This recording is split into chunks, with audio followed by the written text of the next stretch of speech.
Alright, you're going to learn how to make a portrait using lyrics today. So first thing you have to do is select a portrait to work with. I chose Sam Beam, he's a singer of Iron and Wine, and I chose one of his songs. So go ahead and open it up, and if you want to, you can crop down the picture. I guess it's not totally necessary, but I'm going to go ahead and crop this one down. So you can just select your crop tool here. You guys should be pretty familiar with that by now. And crop it down. So I'll go ahead and just try to adjust my view so it's taking up kind of more of my window space here. Okay. Now what you're going to do is convert this to grayscale. So if you go to Image, Mode, Grayscale, it's a pretty quick way to do it. There's lots of ways to turn this into a black and white image. That's just one way. Another way you can do it is by going to your color menu, hue and saturation, and taking the saturation down. So whatever way you see fit is fine. So we're going to be playing around a lot in this layer menu today, so make sure you have that open to your layers, not your history palette, but your layers. And you're going to first, your thing you're going to do is create a black layer. So I'll just right click, hit new layer, and you can see here that it says layer fill type. You can have it be white, transparent, background color, or foreground color. What they mean by that is if you look over here, the layer on top, this color on top is the foreground, the one in the background is the background. So if this happens to be black, go ahead and hit foreground, hit OK, and there's your black layer. If you're having trouble for any reason, you can always use your paint bucket tool and paint bucket in a color and get it to be a black layer. So simple as that. The next thing that you're going to do is enter in your text. So what I'll do is go over to my tool menu, select that big A, which is the text tool, and I'll just go ahead and click and drag it over my image. And I'm going to copy and paste in my lyrics. So if I adjust this here, you can see I have my lyrics I already copied and pasted in like a Google document just to make it easy for myself. So I'm going to go ahead and copy those and go back over to my document and paste.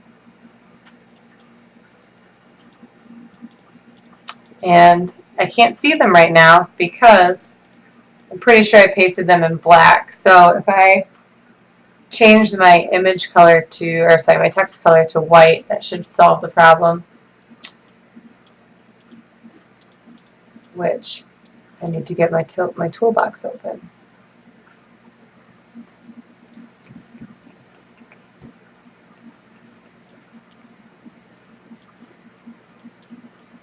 Why isn't it showing here? Oh, tool presets. That's what. Windows, or tool options, I mean. Okay, there we go. Sorry. Here we go. Got my tool options. And now I can adjust the color here for my font. There we go. Okay, so if you're having a hard time figuring out how to adjust the color of your fonts, it's because your tool options window is the one that you're going to need. So here I have my, my lyrics. But as you can see, they only take up like 1/3 of the page. So what I'll do is I'll just select them, copy, paste them, paste, until it pretty much fills up my whole window of these lyrics. Okay, so the next thing that you're going to want to do is merge these two layers, because right now the text is separate from the black layer, and I want them to be on the same layer. So easy way to do that is by right-clicking on my layer tab and just saying merge down. And that just merges it down with one layer below it. So there we go. You might not notice a difference, but there they are. On my layer menu, I can see that they're in the same layer. Okay. Now I'm going to want to duplicate that layer, so I can right-click it and hit duplicate, or I can just click on this button down here, which is also duplicate. So I made another layer, and this top one, I want to blur it.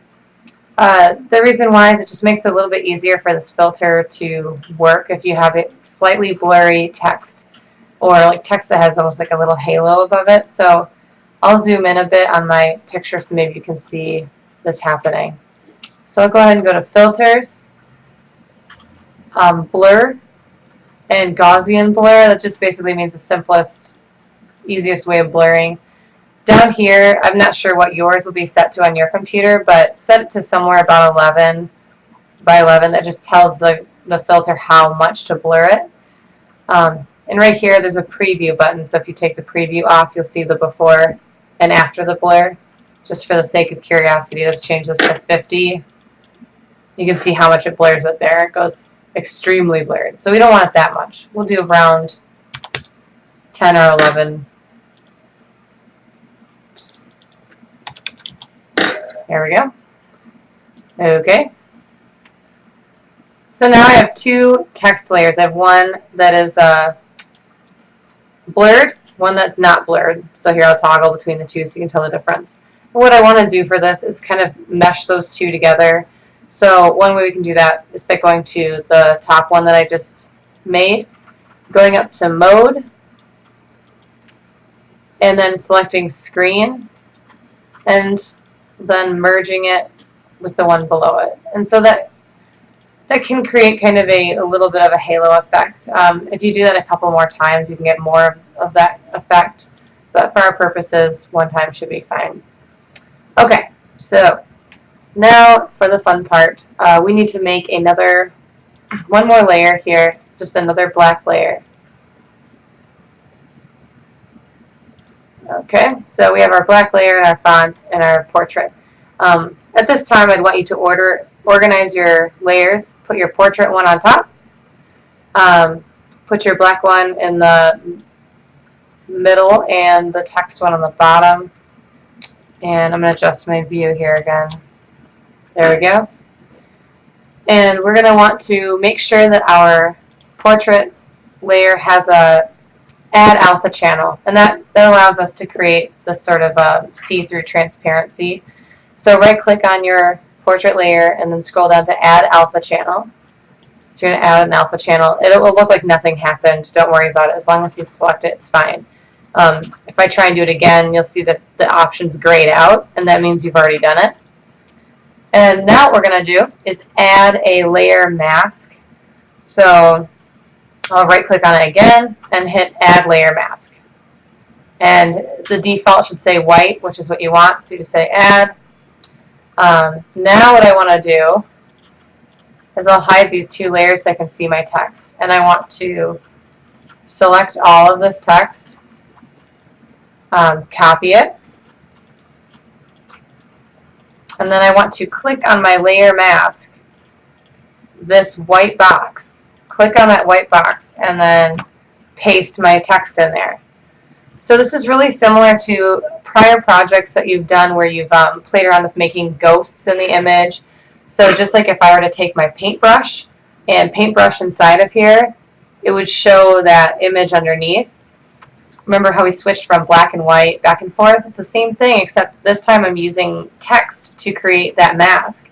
So now you can see that I have this image sort of created by my lyrics. And now you can kind of tinker with it. Oh, before I tinker with it, you guys notice that up here it says floating selection or pasted layer. Whenever you move around layers, sometimes that will happen. And just to make it solidified, you have to go ahead and anchor it. It's just kind of one more step just to make sure everything's settled before you commit to it. So just make sure you anchor that so your final layer should look something like this. You can see that if you hide this black layer, it kind of can adjust the way we see the font, the text. And then also you can tinker with it by clicking back and forth between these two and adjusting the brightness and contrast. So right now I believe I'm clicked on the portrait, so I can adjust sort of the overall image by adjusting the contrast and brightness of the portrait, or I can click on the mask itself and I can also adjust that. So brightness contrast there as well. And it sort of just depends on what look you're going for. So once you get it to that point and you like it, just go to File and export as, name it JPEG so that we can upload it to Weebly. Export. And you're done. So it's a little tricky, but I think you guys can do it. Good luck.